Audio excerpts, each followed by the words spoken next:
Thank you guys. So let's get our last group up. Thank you. All right, guys. So we did youth on youth violence. And youth on youth violence is the harmful behaviors that can start early and continue into young adulthood. And the individual can be a victim, an offender, or a witness to the violence. Okay, so these are the factors affecting youth violence. We thought the first one was gangs, because the gangs when the kids get involved with the gangs, it draws them away from their family, it gets them involved in something that they feel like can't get out of. It was a really big contributor to youth violence. It was one of the biggest things. Also the exposure to violence, so in the community, so depending on what community you're in, like what's around you, what you see every day, your family life at home, how difficult that is, if your family can be involved in the gang, and unemployment and dropout rates, because that has a lot to do with, if you're unemployed, also like you have you free time, you're around, it can draw to depression, stuff like that. The dropout rates in schools, again, not having a lot to do outside of school gives you a lot of free time, and that can cause, I don't know my keys. Okay. And then, so we divided youth violence into two main categories, so physical violence and emotional violence, which we both thought were equally damaging. And then subcategories will be bullying, gang violence, school violence, dating violence, homicide, and suicide. And we're going to talk about those each individually after. Okay, why does youth violence occur? So we thought a couple of reasons. One of the big ones was, again, not being a lot of places to go after school, not having enough after-school activities for some communities, so youth will go into violence. A lot of closed community centers, not enough funding, a lot of the communities don't keep them up, and there isn't enough money into the system.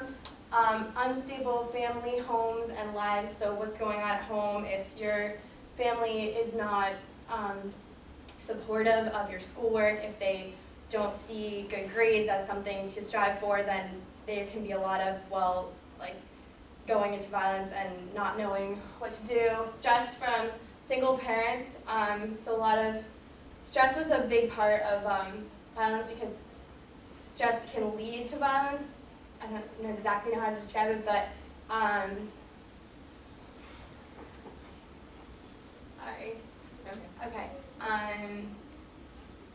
And also school work and finances. So low finances also can lead to stress.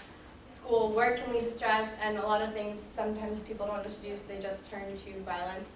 And also gangs. So feeling like you want to be part of something, you want to be respected. If your family is not supportive, and a lot of times people feel like their gang is their family, so they rely on that. Some ways that we define the problem, from 2005 to 2006, 4,750 acts of violence were reported in Boston middle schools. These are just middle school so far. To be determined as youth violence versus other kinds of violence, the individual must be between the ages of 10 to 24. There are 160 gangs in Boston alone. In 2002, there were 60 gang-related homicides, and although the rate has dropped by 40%, the number of non-fatal shootings stayed the same, meaning that almost as many bullets that were fired, even if not every single bullet took a life, the amount was still pretty much the same.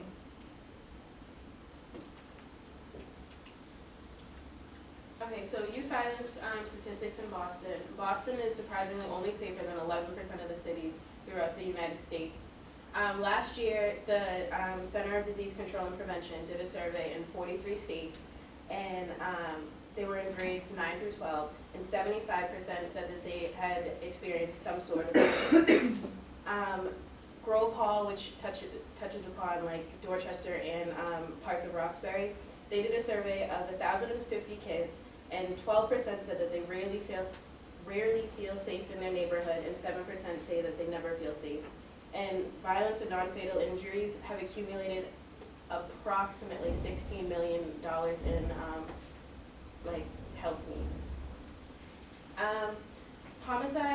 is the second leading cause of death of young people ages 10 to 24.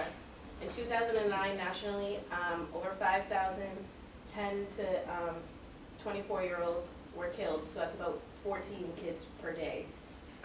In 2010, the Stony Brook community had 20 homicides and 9 of them were under 25. And in 2011, there were 15 homicides and 9 of them were under 25. Although the percentage of homicides decreased, the number of youth percentage, like deaths, increased from 45% to 60%. As of September 27th of this year, 9 deaths were in the Stony Brook community and 5 of them were under 25. 1% of youth population ages 16 to 24 is the cause of 50% of the gun violence throughout the city. And one of the biggest stories that actually just happened this summer was Rashad Boggs.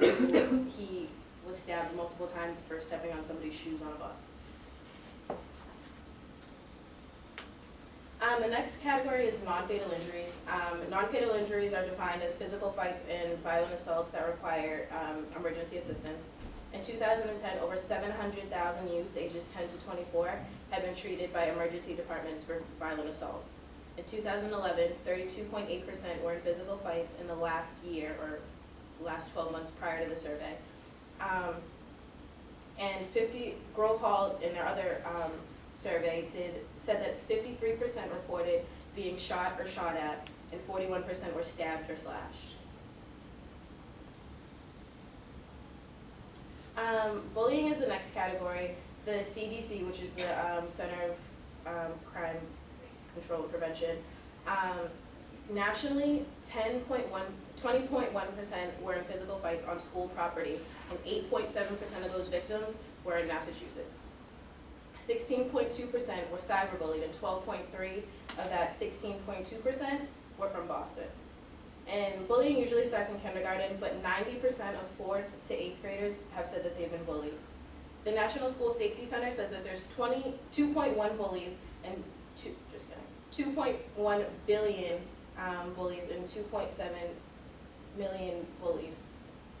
The Huffington Post did a study, and 1 in 4 Massachusetts students is bullied, and 16% of middle school and high school students in Boston have been bullied. Another type of violence is dating violence. Dating violence includes emotional and physical abuse.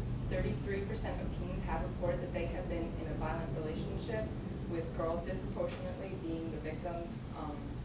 In a survey done by CDC, Center of Disease Control, 9.4% of students have been involved in dating violence within the 12 months prior to the survey, with a high percentage coming from Boston.